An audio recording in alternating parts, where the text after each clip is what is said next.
Upwards of 70% of our students now are first-generation students, and for many of them, they don't have the support systems. They just know they want education.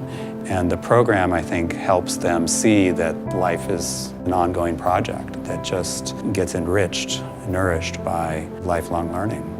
And I think that's how I saw Ed. He was always thinking, always asking, always laughing, always humanly engaged.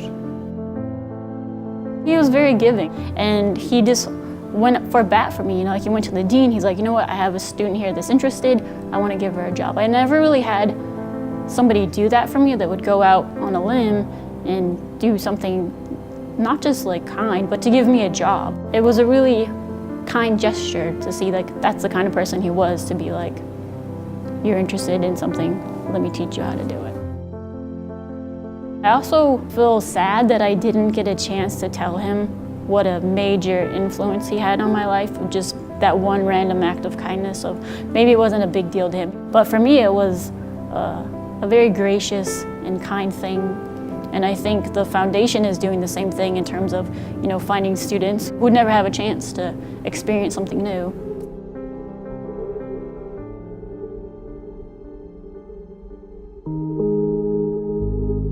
All 4 years of high school I took art and I really liked it. But then I was like, how do you make art a living? And I got really discouraged and I thought, oh, I probably can't. So I didn't for a really long time. And then my partner encouraged me to go back, to like follow my dreams, you know? And so I went back. My first semester there, I was with Nick Potter. He had a poster in class and he was like, you guys need to apply for this.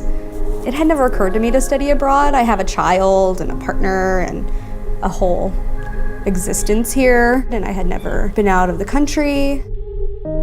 You know, just applying was scary because it was like, what if I'm not good enough? Or what if I'm not even really an artist? I think that's something that a lot of art students and artists in general think about. I got an interview, and then I paced for like 2 hours before I had my interview.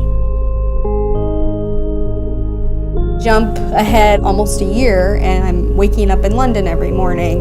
And then the moment that it happened, it was like, life can be like this. I had no idea.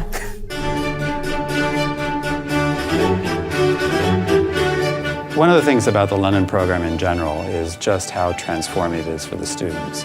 They start off never leaving the Central Valley, let alone maybe Fresno, and they just blossom. I've seen students on these trips in tears, overwhelmed with joy and exhilaration from the things that they're experiencing in London. And that is what this is all about. It wasn't real. Like sometimes my brain could not accept that I was truly there.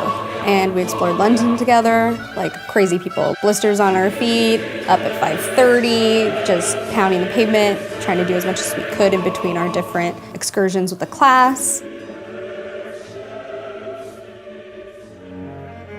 I thought I understood what a big opportunity it was and how amazing and life-changing it could be, but I really didn't understand. Beyond just the basics of being in a different country and experiencing a different culture, I learned a lot about myself and my capabilities and my worthiness. When I got there, I was like, oh my gosh, I've done all these things in like an honest and courageous way. Then I was rewarded with this amazing experience that just opened my whole perspective on reality and myself, and that I could do stuff. Like if I set a goal, I would probably reach it, and that there were people that cared about that. This will feed them their whole lives through. They will seek to pursue their passions, and I think these trips to London and these experiences we give students will change all of our lives, because it's the art makers that infuse us, all of us in our communities, with inspiration and passion, and we need to support that.